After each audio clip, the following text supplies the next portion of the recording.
네, 안녕하세요. 저는 소프트라인이라는 데이터 전문 회사의 R&D 센터 장을 맡고 있는 이호성이라고 합니다. 예, 제가 이제 앞으로 영상을 한 시리즈물로 좀 몇 편을 만들어 볼까 해요. 그래서 저희 뭐 사내 교육용도 있고 들으시는 분이 있으시다면 그 들으시는 분들로 참고해 주시면 좋고, 그 주제는 이제 우리가 많이들 들어보셨을 내용일 겁니다. 그 용어는 많이 들어봤는데 사실은 정작 이게 뭐냐라고 물어본다면 쉽게 답하기 어려운 것들, 이제 빅데이터, 머신러닝, 그리고 AI라는 주제에 대해서 한번 시리즈로 영상을 한번 만들어 보려고 해요. 그래서 오늘은 그 첫 번째 시간입니다. 자, 맨 먼저 시작하고 싶은 얘기를 하기에 앞서, 자, 이런 얘기를 한번 해볼까요? 굳이 IT 업계에 종사하시는 분이 아니더라도 요즘에는 IT 자체가 전 사회의 관심사가 됐다는 어떤 반증인 것 같기도 한데, 머신러닝이라든지 빅데이터라든지 클라우드 컴퓨팅이라든지 뭐 IoT라든지 다들 어디선가 한 번씩은 다 들어보셨을 겁니다. 가만 앉아 있어도 광고 메시지로도 나오고요. 그래서 말은 많은데 세상이 바뀐다고 하는데 도대체 얘들이 뭔지는 모르겠어요.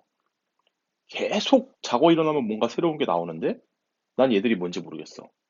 그래서 마치 새로운 개념들 사이에서, 새로운 정보들 사이에서 길을 잃은 것 같은 느낌이 들 때가 많습니다. 사실 심지어 저도 뭐 제가 뭐 대단한 사람이라기보단 저처럼 이 바닥에서 계속 이런 정보들을 접했던 사람조차 사실 모든 정보를 다 제대로 소화하기가 어려운 정도거든요. 자, 그래서 가끔은 어떤 길을 잃은 것 같은 기분이 든. 자, 여러분들이 우리가 사막에서 한가운데서 길을 잃는다든지 산속에서 길을 잃는다든지 할 때 길을 잃지 않으려면 우리의 방향 감각을 유지해주는 나침반이 있으면 좋겠죠. 자, 이렇게 쏟아지는 정보 속에서 우리가 감각을 계속 유지하려면 어떤 관점이 저는 필요하다고 생각해요. 제가 이번 이 영상 시리즈물을 통해서 제안 드리고 싶은 것은 그 관점을 뭘로 삼으시면 좋을 거라고 생각하냐면 바로 데이터라고 삼으면 굉장히 도움이 되지 않을까. 자, 그 관점에서 얘기를 쭉 진행을 할 겁니다. 그렇다는 얘기는 제가 아까 초반에 말씀드렸던 빅데이터, 머신러닝, 그리고 AI 이 세 가지 컨셉은 데이터라는 관점에서 일맥상통하다는 이야기를 드리고 싶은 거예요. 자, 그러면 다음 단계로 넘어가서 예, 그러면 데이터가 무엇이냐? 뭐 못 들어보신 분은 없을 거라고 감히 생- 상정을 합니다. 자, 데이터라는 것은 기본적으로 인간 사회에서 벌어지는 일을 기록한 결과입니다. 우리가 다른 말로 팩트라고도 얘기를 하죠. 일기장에다가 손글씨로 매일매일 정성스럽게 쓰는 일기도 내 삶에 대한 데이터입니다. 기록이잖아요. 그것도 데이터입니다. 동사무소에서 뭐 호적 등본을 띈다던가 그러면 그것도 데이터죠. 지금이야 그게 다 디지털화돼서 이렇게 뭐 프린터를 통해 가지고 나오지만 저처럼 제가 이제 70년대 생이니까 예전에 전산화되기 이전에 동사무소를 다녀보신 분들은 그런 서류 한번 띄면은요, 그 동사무소 직원이 손으로 써서 막 도장 찍어주고 그랬었거든요. 그리고 이제 그거를 뭐 또 호적 등본 같은 경우에는 내 또 호적 주소지가 돼 있는 주소지로 등록돼 있는 동사무소에서 팩스로 뭘 보내주고 하여튼 뭐 복잡했습니다, 그때는. 어찌됐든 디지털화 시대에 통용되던 그 문서들도 전부 데이터입니다. 디지털 데이터가 아닌 아날로그 데이터였을 뿐이죠. 최근에는 요즘엔 데이터라고 얘기를 하면 사람들이 자연스럽게 디지털 데이터를 떠올리죠. 그럼 디지털 데이터라고 한다면은 이제 0과 1로 구성된, 비트로 구성된 우리가 컴퓨터라든지 스마트폰이라든지 이런 디지털 장비들을 통해서 볼 수 있는, 보거나 생성해낼 수 있는 그런 데이터들이 이제 디지털 데이터가 되겠죠. 그러면 종류 면에서 보자면 데이터라는 것은 크게 아날로그 데이터, 디지털 데이터가 있을 수 있겠죠. 하지만 뭐 아날로그 데이터라는 것은 이미 우리 생활의 일부가 돼 있고 크게 뭐 더 증가하거나 더 크게 줄어들기는 좀 하긴 합니다만 어찌됐든 큰 변화가 없지만 디지털 데이터는 얘기가 다르죠. 우리가 한 뭐 몇 년 전쯤 됐을까요? 제가 스마트폰을 처음 쓴 게 한 2010년도나 됐던 걸로 저는 어렴풋이 기억을 하는데, 그 경 무렵부터 사람들이 스마트폰이라는 것을 많이 쓰기 시작했습니다. 그러다 보니 항상 24시간 우리가 모바일 네트워크를 통해서 인터넷에 연결되어 있는 상태가 유지가 된 거죠, 그때부터. 자연스럽게 디지털 데이터가 폭증하는 요인 중에 하나가 됐죠. 스마트폰의 보편적인 보급이라는 것이. 스마트폰 이전에는 PC, 랩탑 등등 가정에 컴퓨터 하나씩 다 들어가면서 마찬가지로 디지털 세트 정보를 생성해낼 수 있는 도구가 광범위하게 보급이 됐습니다. 개인 차원에서는 그렇고, 뭐 IoT를 한번 잠시 얘기해 볼까요? IoT는 이제 인터넷 오브 띵스의 약자지 않습니까? 기본적으로 IoT는 센서 네트워크입니다.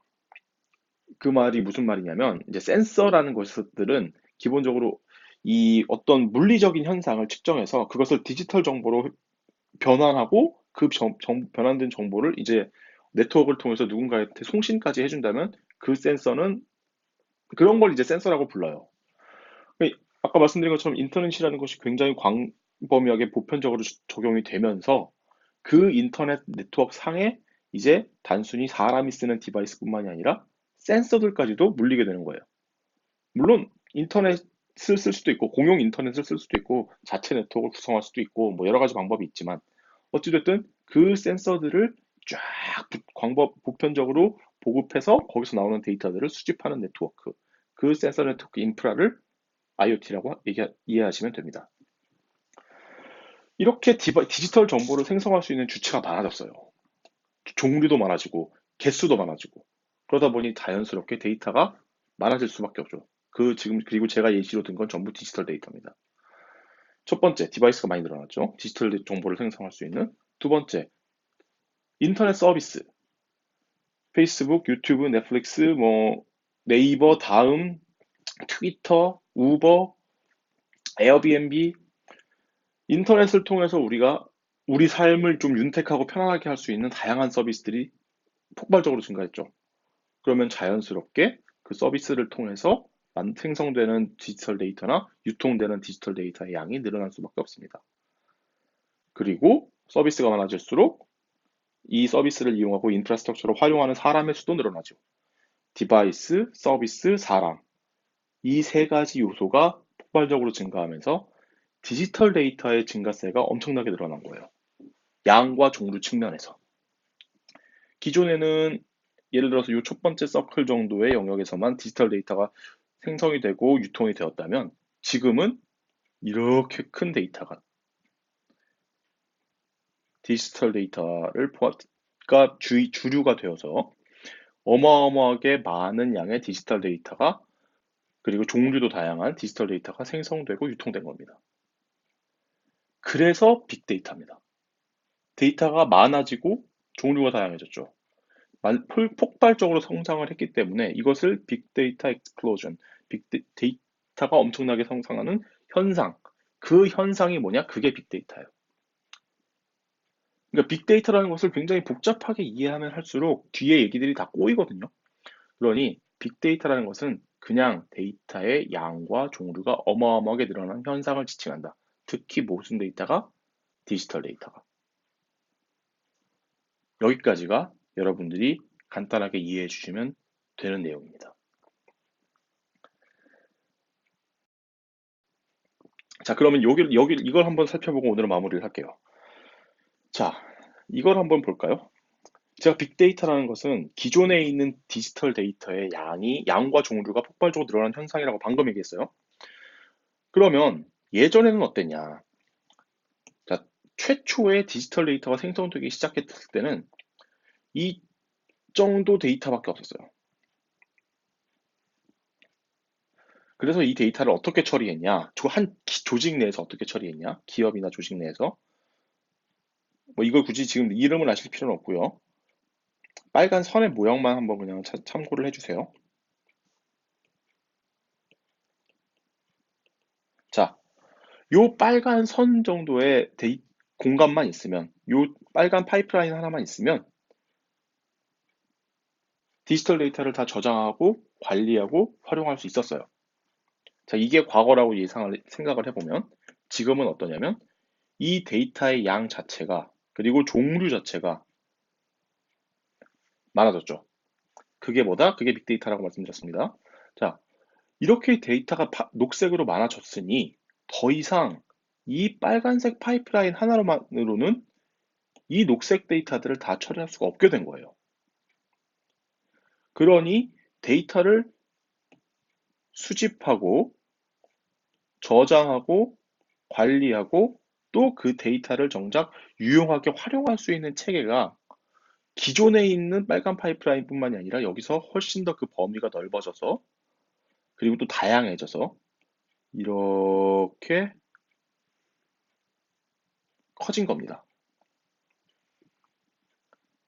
그러다 보니 이 시스템 자체가 굉장히 복잡해지겠죠. 새로운 기술들도 들어오고 새로운 제품들도 만들어지고 그러다 보니 기존에 있던 게 단순하다는 건 아니지만 기존에 있던 시스템보다 훨씬 더 그 영역이 커지고 복잡해졌어요. 그래서 사람들이 뭐라고 부르기 시작했느냐? 데이터 생태계라고까지 부르기 시작했습니다. 그만큼 복잡해졌다는 얘기예요. 그러니 우리가 입버릇처럼 업계 같은 데서는 특히나 쓰는 말들이 이제 빅데이터 시스템, 빅데이터 프로젝트를 얘기할 때 안타깝게도 이걸 그냥 무슨 하둡 시스템, 하둡 프로젝트라고 그냥 이해해버리고 치워버리시는 분들도 계신데 이제 제 개인적인 의견으로는 그렇게 생각하시는 건 굉장히 큰 오류를 범하고 계시다고 생각합니다.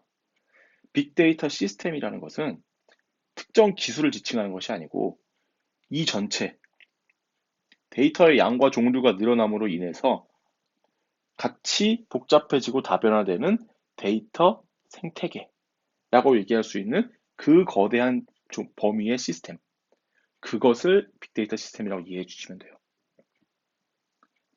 자, 이해가 되셨을 거라 믿고 이번 시간 여기까지 정리를 할 거고요. 다음 시간에는 제가 무슨 얘기를 할 거냐면은 이 부분에 대해서 얘기를 할 겁니다.